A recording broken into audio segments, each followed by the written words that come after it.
Hi, welcome to How to Repair. In this video we're working on a Samsung EcoBubble and I'm going to be taking the drum out of the machine so you can actually see the bearings and spider assembly and how to replace it.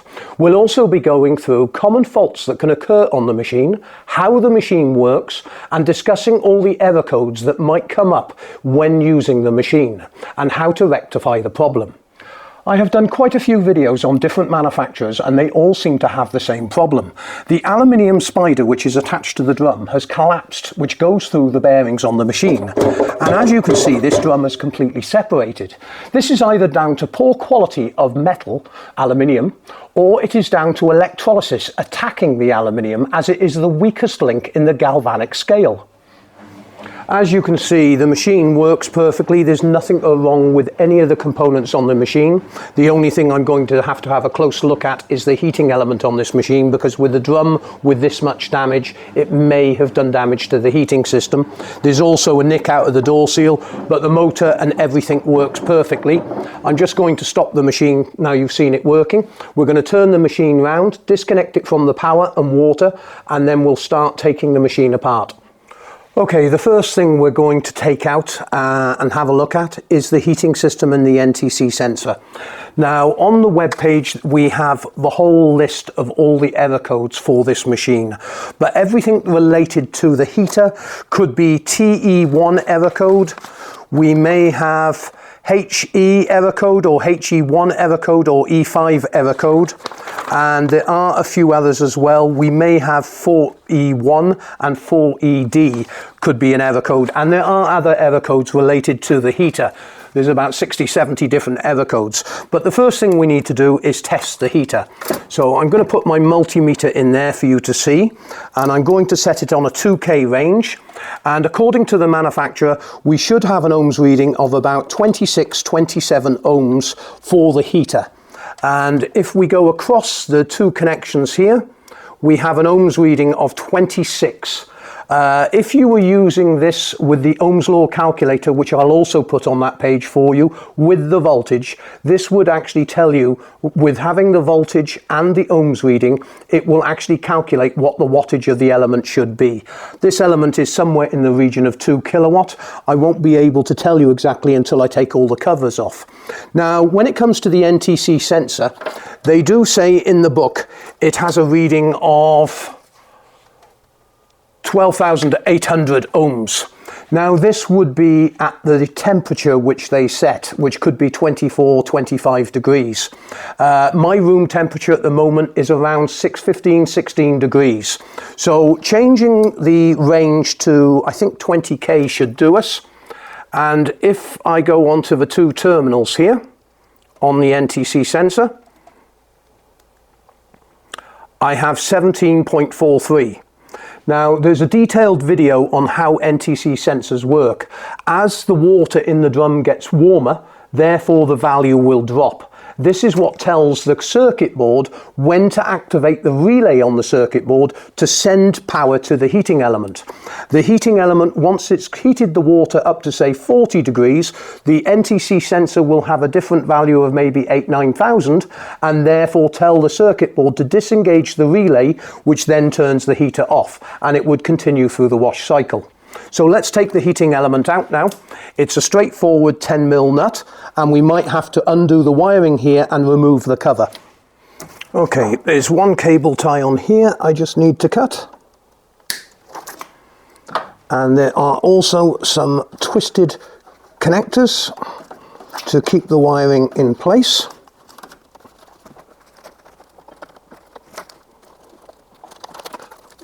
Take off the earth wire, and the wiring is out of the way. There's a plastic cover that looks like it's held on with 2 screws. Do keep these screws organized when taking the machine apart. Okay, to remove the heating element, as I said, it's a 10mm nut. Undo the nut until it comes all the way up to the end of the thread, and then giving it a tap inwards, it releases the pressure off the seal. Then the element will come towards us. You can see the bits off the actual drum there. Now this element I'm not going to sell, because as I said, if you look closely at the tip of this element, it has been damaged. Although it is not tripping the electricity supply, there is clear damage on this element, and therefore I'm not going to reuse this element. This element is faulty. So the reason I've made a decision now that I'm not going to rebuild the machine, I'm going to show you how to do it all the way to the point of changing the spider, but because it has other components which are faulty, it is making it uneconomic to repair. So therefore I'll just be using this as a demonstration on how to dismantle the whole machine. Okay, the NTC sensor is just a push fit. Just pull it out and there is the NTC sensor. Now I'm just going to show you this quickly. As I said, there is a more detailed video on this. Now, the temperature has already changed without me touching this, but if I touch this with my hand, you will see it quickly drop as it comes up to my temperature. And I most probably have a temperature somewhere in the region of 30 odd degrees, but as you can see, it's dropping very, very quickly, and this is the same as the water is heating. Therefore, it actually is telling the circuit board what temperature it is at. Okay, now we're ready to disassemble the machine completely. I'm going to take the motor off the machine, but let me first address a couple of problems which people have had in the past. The motor may not be running smoothly. In other words, it's jerking. This is a direct drive motor.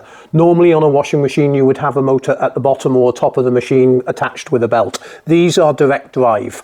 Now these motors are very good motors. But sometimes the hall sensor, which is down here, can become faulty. That will cause the motor not to turn correctly because it's getting incorrect information to the circuit board, which is down the bottom here. Now these hall sensors are just a prone item to actually failing occasionally. They're not that expensive. They are available at the website new, as well as occasionally I get a used one, but I'll be selling this motor assembly complete unit. That information goes to the circuit board. Now, common faults that you may get on error codes when it's related to the motor. Again, jerky action. You may be getting some very weird noises off the motor, and this can actually be caused by the hall sensor as well. But error codes 3C, 3C1, 3C2, 3C3, 3C4 are all motor related. And there are quite a few error codes which actually are on the list related to the motor. And this is one of the problems that you may have. So if you do have a jerky type action going on with a washing machine drum, it's not spinning or not able to turn with the load, or you can see the drum just moving backwards and forwards very softly. This, when I say softly, it may only be doing this, yeah? And this can be a problem with the hall sensor as well. So let's take the motor off. I've already used a bar to release some of the pressure off this. This is a 19mm nut, and it's held on with Loctite. So if you ever take it off, make sure you put Loctite, and then you can see the gearing arrangement in here. This then just slides backwards. Just rock it. The magnets will hold it quite heavily. That comes away, and that is the motor. Now, believe it or not, I've actually used these motors to create wind turbines, and you can see that in the website. I've made lots of different things out of these motors. People have made water turbines as well, and if wired correctly, you have to reconfigure the wiring. They will make about 0.5 kilowatt of energy as well. So anyway, first thing we need to do is undo the stator plate, and I'm just going to disconnect the motor and the hall sensor. It can be quite sticky. And now we need to remove the plate holding it. Now we can undo the bolts that hold the motor in place.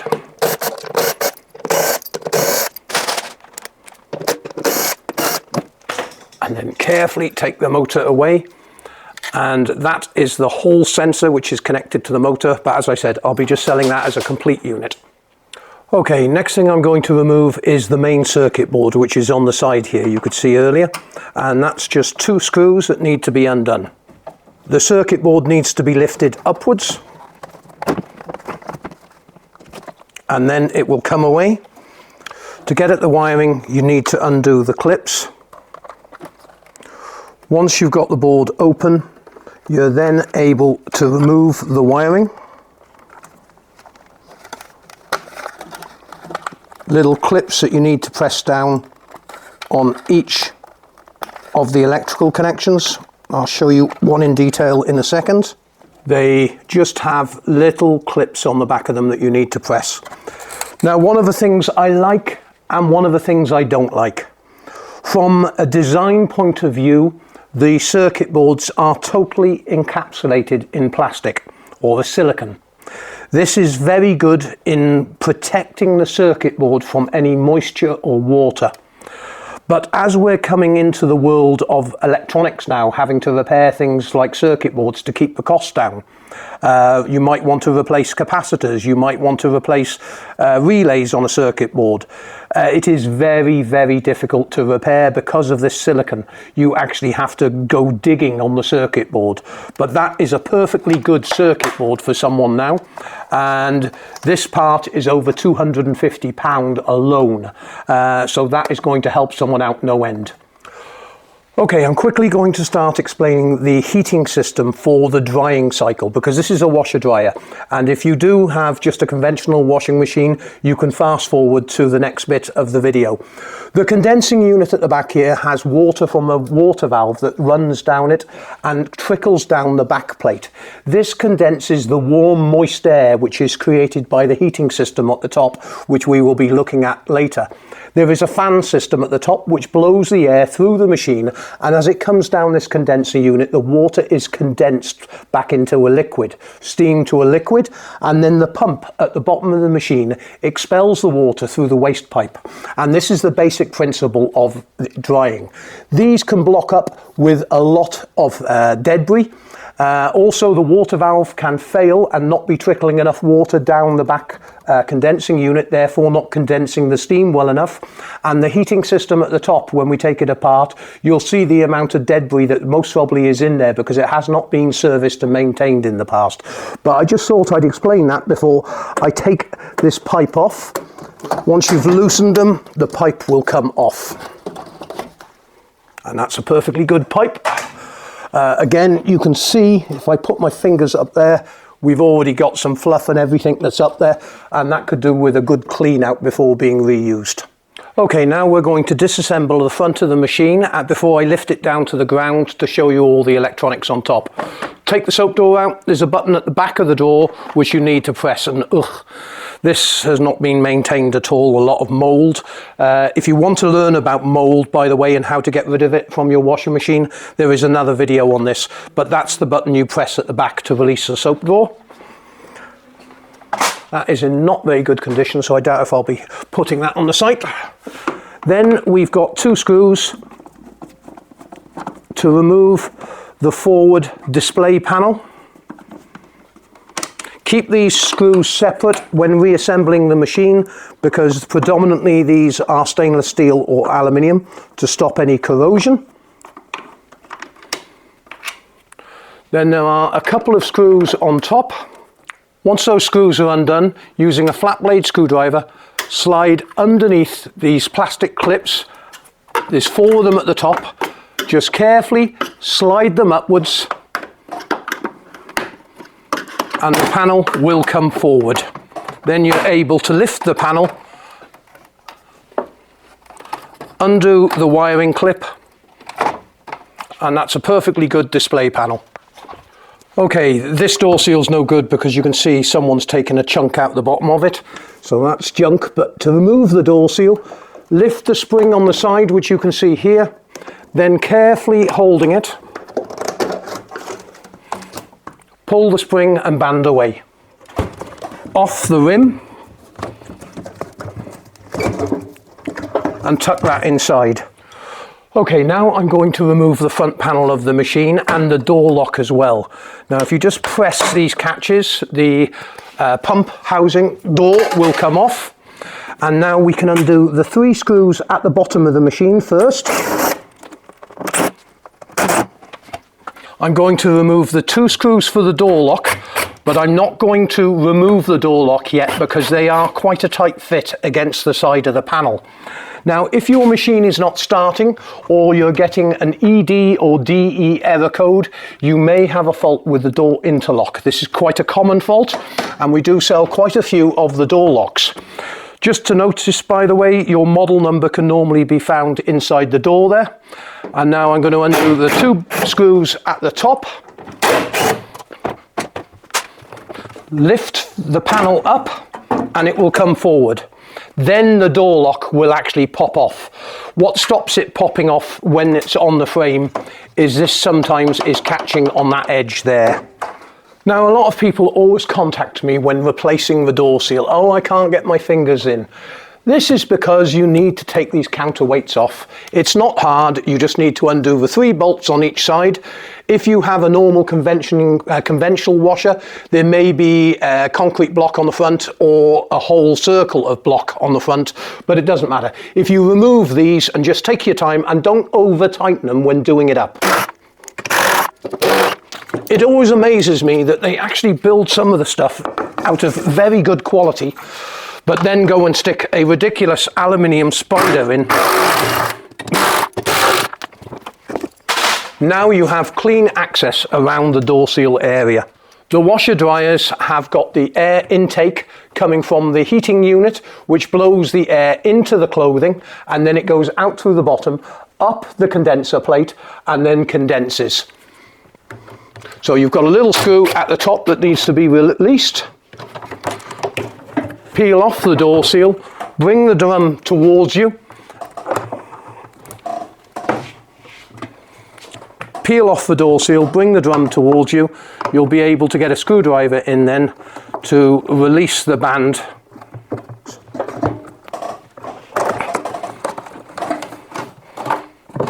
And the door seal will come away.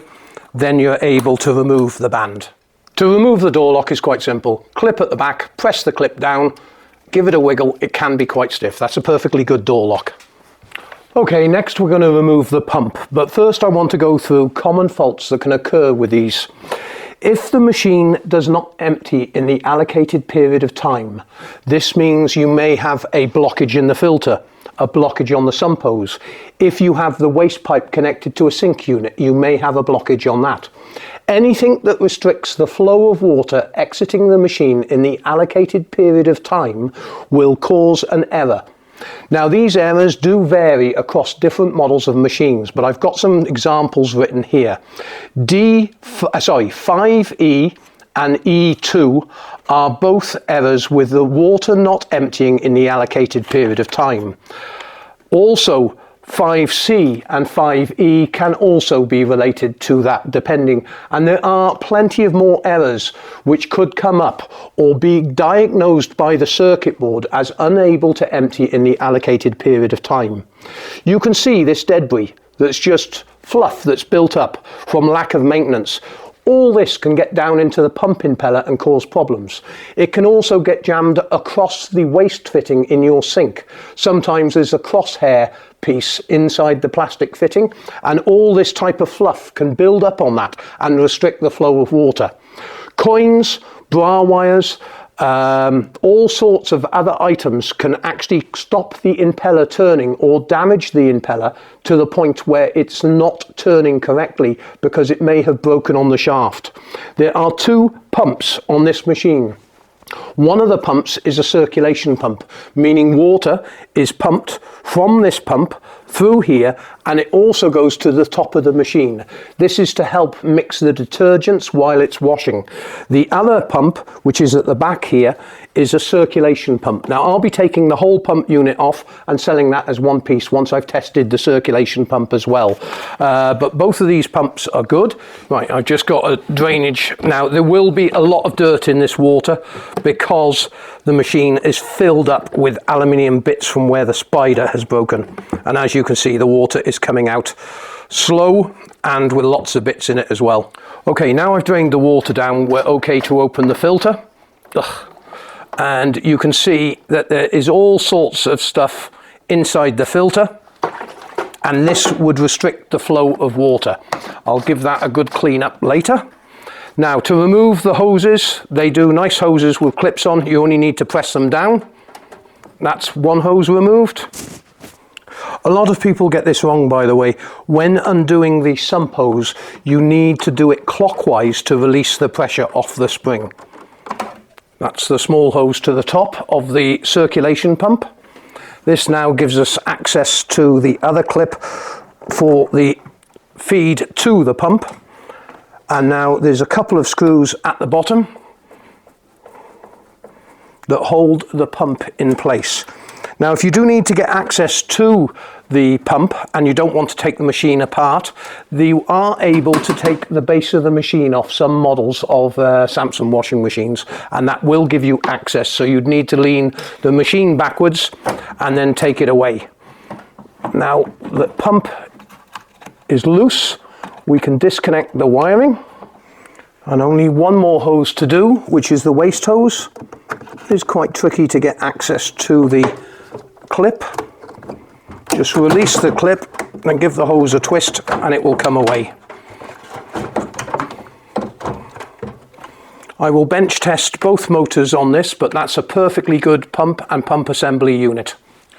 Okay, I'm going to remove the pressure switch now because I want to explain the fill system to you before I bring the machine down off the workbench. There's two clips at the back which need to be pressed in. It's quite an awkward little job, but once they're pressed in on this side and this side, you are able to remove the pressure switch. There's a clip, just press it down and the wiring will come off. Okay, I've just got one more screw to undo down here, and this will allow me to remove the sump hose. And here we have the pressure switch, which is connected via a pipe to a pressure bowl. Now we've got this off, let me explain. The water valve is turned on by the program, sending 240 volts to the required water valve. There are two water valves for the water soap container. One is for the main wash fill, the other one is for rinses and conditioner. The third water valve, because this is a washer dryer, actually trickles water at a much slower rate down the condensing unit, which we'll look at after. The water then rises in the machine. This then goes into the pressure bowl where air is compressed, sending the reading or the pressurized air to the pressure switch, which measures the amount of water in the machine. Now, on early pressure switches, these were mechanical pressure switches. In other words, if you blew into them, you may get 1, 2 or 3 clicks as points open and shut to turn the water supply off. This is an electronic sensor and therefore sends a reading to the circuit board to tell the circuit board what level the water is at. When it gets to the required level, it then turns the water off. Now, there are many error codes that can be related to problems with this. Everything from too much foam, this is where it's getting false readings in the machine, to a pressure switch is faulty, or the machine may be overfilling or underfilling. The other problem that can occur with these machines is if you look closely there's a bit of chaffing that has taken place on the pipe. Sometimes you can get a pinhole in these pipes and the machine overfills with water. You can also get another fault, which is nothing to do with this, which is water fills in the machine overnight, or the machine has always got a trickling of water coming into the soap drawer and going into the machine. This can be from two things. One, you may have dirt in the water valve or a faulty water valve, and on the second occasion you may have the sink unit, waste pipe connected to the sink unit, and when you're letting sink water go, sometimes it's coming back into the machine if it's plumbed incorrectly at the back. This machine has a waste pipe at the top of the machine, so it's very difficult for that to happen. But normally, if your washing machine drum is filling overnight, it's normally a problem with the water valve. But if the machine is getting incorrect levels of water, you may have a blockage in here, because they're notorious for filling up with dirt and crud, as you saw when I peeled it off just now. Basically, this can get a lot of conditioner, soap powder lying in it, and therefore it will be giving the actual pressure switch the incorrect reading. But now we've got that off, we just need to lift the machine down. I'm going to undo the two suspension legs at the bottom. They're only a 13mm bolt. I'm just going to release them first before I bring the machine down to ground level to show you the top of the machine. Okay, next we're going to take the water valve off, and I'm just going to undo the two screws quickly. and then I'll explain. Okay, I'm going to just quickly take off the clips that hold a few pipes in place. Okay, I've just taken the pipe off for the actual condenser plate, and I wanted to explain the 3 water valves. We have 2 water valves that go to the soap compartment and a 3rd water valve that goes through to the condenser plate. You'll notice there's a baffle on this. This is to restrict the amount of water going down into the condenser, otherwise you'd never dry the clothes if too much water was going down there. It only trickles water down there. So, when one water valve is activated, one compartment fills. When the other water valve is activated, another compartment fills. When conditioner is needed, both water valves are activated and the flow over from that goes into the conditioner, and then it siphons the conditioner department via the siphoning system. This water valve activates when it's on dry mode. It goes down through here, and I believe this is called a baffle. This actually restricts the amount of water going into the condenser and slightly disperses it.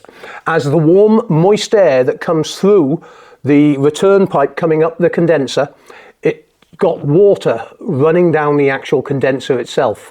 And the moist, warm air then condenses against this cool water. And this is how the condensing process works. Let me just take off the plugs on the water valve. There is a detailed video at the website showing you how the insides of water valves work. But I just quickly wanted to show you at the back. If you ever have a problem with your machine filling, there is a filter. And this filter can clog. This machine has actually 2 filters, which is really good. The reason being is one may get dirty, but no particles ever get inside the valve, which causes the jamming problem where the machine fills overnight, which I was on about earlier. So I'm just quickly going to take the whole of this off, and I will put it in my parts box, ready to list on the website for you. Okay, I just thought I'd quickly show you this with the meter. If you want to check the water valves, I've set it to 200k ohms resistance, and each of these water valves should be approximately the same because they're about the same wattage, 7-8 watts. So we've got 4.1, we've got 4.1,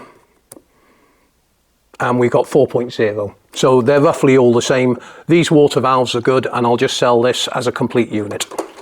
Okay, I'm just going to get the soap box out of the way quickly. To do that, I'm going to remove the retention bar at the front and also the extra screw that's in here.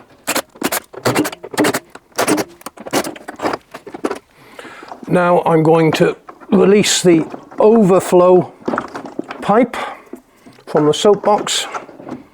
This is like a breather for the drum when it's on heat or something like that. So that pipe can come off. Then we can pull the soap drawer out, and I can get on the bottom hose, and that's out. And then there's another clip for the soap hose. Take off. These have got notches in them to locate them in the correct location on their prospective device. So in other words, there's a line on the drum and there's a line on the soap box. Okay, I've brought my meter up here for you just so I can show you testing the element and the 2 thermostats which are on top of the heater. So I'm going to take the red that goes to the heater and the black off. I've set my meter on a 2K range.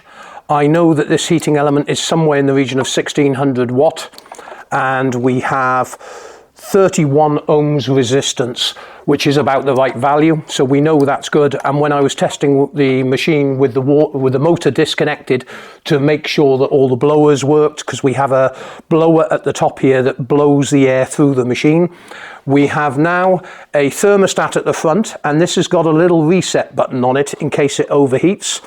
So I'm just going to set the meter to continuity on that one. And that's got good continuity, so that means that thermostat is good. And I'm not too sure if this is an NTC sensor or the thermostat, but I will tell you now, that is a thermostat, and that is also good. So both of those thermostats are good, the heating system's good, and I know the blower's good. So they are all ready to come off the machine. Okay, I promised I was going to show you inside this, so I'm just quickly going to take the NTC sensor off. This will have a different value to the one on the heater, and I haven't got what the values are, but I will just quickly test the NTC sensor to see if it's working correctly. So that's the NTC sensor for the heating side of the dryer, and I've set my meter to 200k value. There we go. Now if I touch the end of this, you will see it drop. And it drops very quickly. That's a very sensitive NTC sensor. And that measures the airflow going through the machine. So we were 18 degrees and I think I saw 60 something on there. Now when it comes to the fan assembly and the condenser, if we look closely in the bottom of this condenser, now this was a reasonably clean machine inside, apart from the aluminium, but you can see the fluff build up on here. This needs to be maintained properly if you have a good condensing system. This means that it will, the quicker it condenses the moisture, the quicker it's going to dry the clothes, basically. Now the fan motor is down here, and if I bring this up to the camera, you can see the blades have got basically fluff stuck to them. Now if this was a lot cleaner, therefore it would actually dry the clothes and blow the air around the machine much quicker. Okay, now we're ready to lift the drum out. You can do this manually, but I've got my old friend here, the hoist.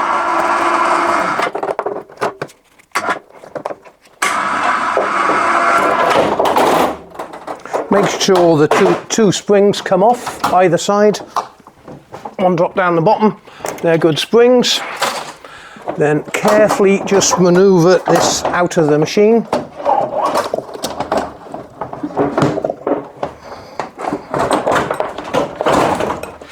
And here we have the whole drum. Now to actually undo the drum, we need to undo all the screws around the outside here, and I'm going to do it while it's up on the hoist.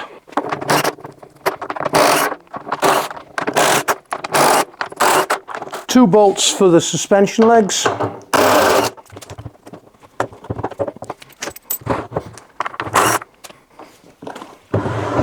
Okay, all the bolts are undone. Just while it's on here, I'm just going to give this I put the motor bolt back in to protect the actual shaft, but just give it a tap. It's a rubber hammer. Then you're able to remove the bolt.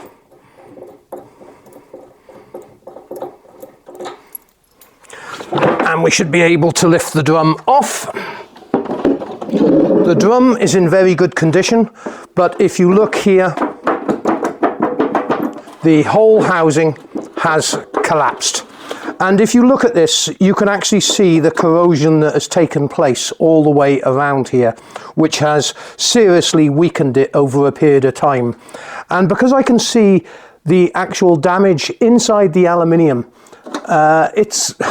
in my honest opinion, it is not very good aluminium. And the second thing is, this is a steel drum that's coated, which is attached to electrical items, and it will create electrolysis. And the weakest link in the galvanic scale is going to be the aluminium. The aluminium is acting like an anode. This is built-in obsolescence, in my opinion. When they were using much better aluminium years ago, these things were lasting longer. Some manufacturers are producing machines that the Spiders I very rarely see any problems with. But this is just a clear sign of built-in obsolescence, in my opinion. And what would it cost for a manufacturer to actually make this out of stainless steel? It's only going to put £3 or £4 on the cost of the item when they're actually manufacturing 10, 20,000 at a time. Anyway, to replace the Spider, you would need to undo that bolt there, undo that bolt there, undo that bolt there. The Spider will come off. You can replace the Spider, and then you can replace the two bearings in here. They're straightforward. You can knock them out and then press new bearings in. If it was worth my time, I would have done repairs on this, but you can see the plastic has also been cut slightly on the inside where the drum has been catching it. Now all we need to do now is remove the electrical filter and the waste pipe and the wiring loom off that machine, and all the parts I will put on the website up for sale. And there you go, the drum's out of the machine. As you can see, the spider's completely collapsed. This is due to, in my opinion, electrolysis and detergents attacking the spider. I don't think the aluminium is as good quality as it used to be, and this is why they're lasting less time. I do not know why the manufacturers, and please listen, why can't you build this out of stainless steel? You do it in commercial machines, so why not do it in domestic machines? There's enough waste on the planet without doing this. All the components from the machine I will put on the website over the next few weeks. There's a link in the description to other videos and also all the error codes with this machine, because there are about 50-60 different error codes which will assist you. And if we really helped you, remember, click on the like button and subscribe button, and remember you can always donate to the website by clicking on the Buy Paula Beer page. Thank you very much indeed for watching this video.